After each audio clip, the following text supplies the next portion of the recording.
The Seattle band Harvey Danger would rise to prominence in the late 90s thanks to their hit Flagpole, Sitta. Rolling Stone would name the song as one of their top 25 songs of the 90s, but frontman Sean Nelson would be quoted as telling one interviewer, "We went from being completely anonymous to totally overexposed in a month." Begs the question, whatever happened to Harvey Danger?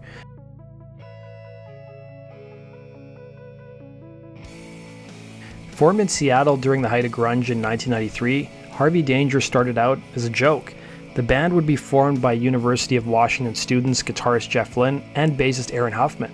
The pair never learned to play guitar or bass, but would learn to play music just from jamming with one another. They would soon add frontman Sean Nelson and drummer Evan Salt, who also attended the University of Washington. The quartet soon became roommates and began jamming on Nirvana and Mudhoney covers at college parties. Aside from playing music and being students, they also worked for the college's student newspaper called The Daily. Rumors around the time of the band's first album coming out claimed they got their name from soccer player Timmy Harvey or from the nickname of former Major League Baseball player Harmon Killebrew, when in actuality Harvey Danger's name originated from a graffiti character that was drawn on the wall of the University of Washington. It was during the early years of the band that the members worked for various Seattle publications, with the Seattle Times writing about the group, and I quote, "Nelson was until recently an editor at The Stranger, where bassist Aaron Huffman worked in production. Salt was the assistant art director of The Rocket, and guitarist Jeff Lynne was the editor of The International Examiner. With that on top of their time at The Daily, the band members have some experience with the business of rock and roll and are determined to avoid its pitfalls," they would write. Salt would tell the AV Club about some of the early days of the band in 1992 and 1993, saying, "None of us were walking around in big leather jackets. We weren't that world. We weren't really part of the Seattle scene. We weren't really part of any community. And the band would spend its first 5 years together playing house parties and club shows in and around Seattle. The band would put out their first album, Where Have All the Merrymakers Gone, on local label the Arena Rock Recording Company. The label was run by a guy named Greg Glover, who happened to be an intern at major label London/Records. Nelson would tell the AV Club, "Greg wasn't the very first person who ever believed in us, but he was the first person who was ever willing to put his money and his time on the line to work with us."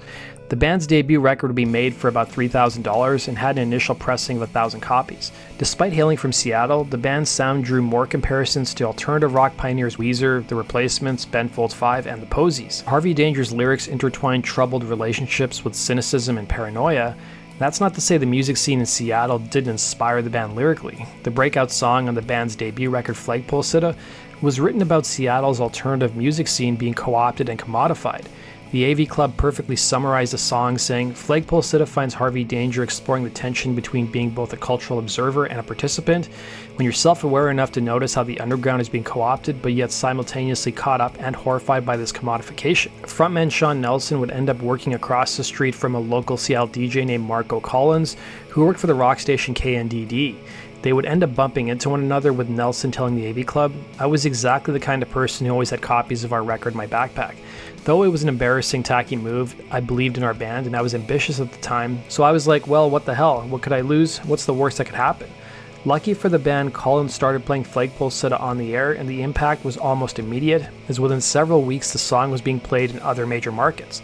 Salt would look back, telling the AV Club, "We started getting calls from friends around the country, like in Florida. What is going on? I just heard your song on the radio, and then I heard it again, and the DJ played it 5 times in a row and said it was his new favorite song.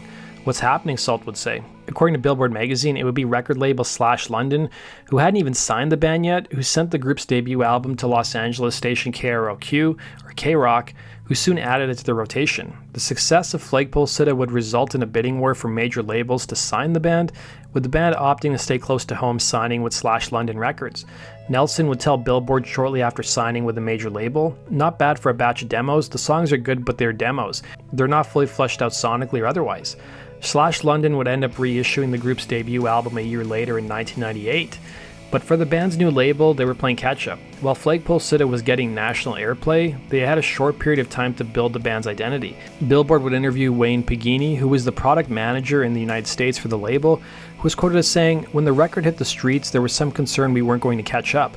There were stock shortages, the press didn't have the lead time it needed, we didn't have a video ready, and here we are 6 or 7 weeks in tremendous rotation in certain markets." Added to the mix was that the title track, Flagpole Sitta, wasn't synonymous with the song since the title isn't in the lyrics. The label would end up having to ship out in-store place cards that tied the name of the song to the band. But by June of 1998, the label was finally able to catch up, and Pagini would go on to reveal that people were finally becoming familiar with the name of the band, adding, "Then around June, things started to click when we were getting enough detections in modern rock where people were asking for the band by the name instead of going to stores and humming the chorus to clerks."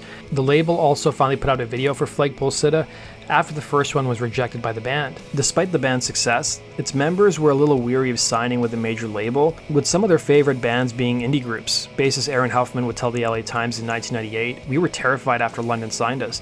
Sure, we were excited, but we were a little scared too. We've seen it a lot. Bands get signed to a major, put out an album, and then poof, they're gone.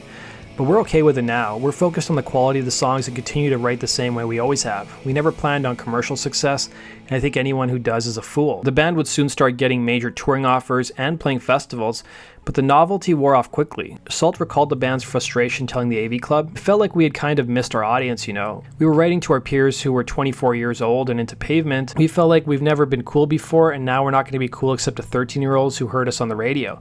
No wonder they don't recognize the irony or the sarcasm in the song."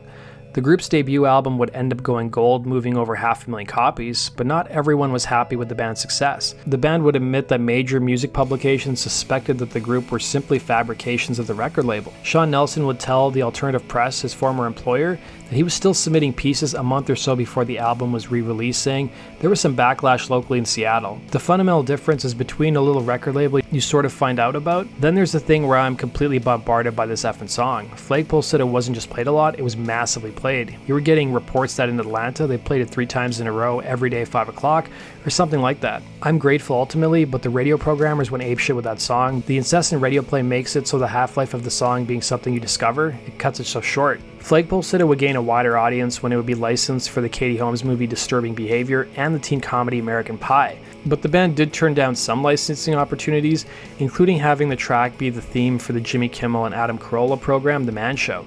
Other lost opportunities stung a little bit more. Salt would claim that the friend and fan of the band, MTV's Matt Pinfield, pushed the band to release Carlotta Valdez as the next single, but the label had other ideas. By the spring of 1999, the band was in Woodstock, New York, working on their sophomore album. But Nelson would tell Stereo Gun what happened next. "We started believing that what we needed to do was make a great leap forward artistically and do something really ambitious. But of course, zero of the members of our band had any idea how to do that. And our music was just not that kind of music.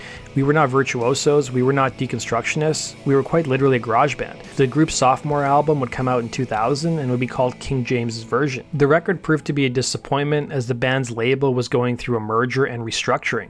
Nelson would tell Stereo Gun, "The record that came out of it, which is called King James's Version, is a record of us pulling against and apart from each other and eventually pulling towards each other.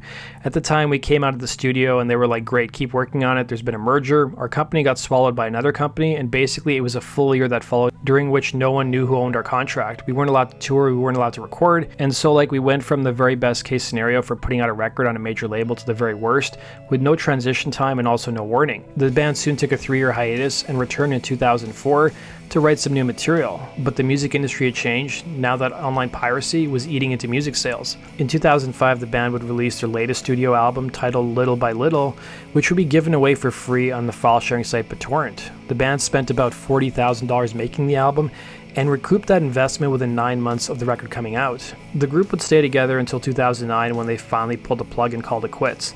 Since the band's breakup, Evan Salt became the drummer for the band Bound Stearns. Lynn has co-founded a startup, and Sean Nelson went on to become a teacher at the University of Washington in their music department. In addition to that, he still writes for the Seattle publication The Stranger and put out a solo record in 2013 and continues to release music to this day. Sadly, on March 6, 2016, bass player and founding member Aaron Huffman would die of respiratory failure. That does it for today's video, guys. Thanks for watching. Be sure to like button and subscribe, and we'll see you again rocking with your stories. Take care.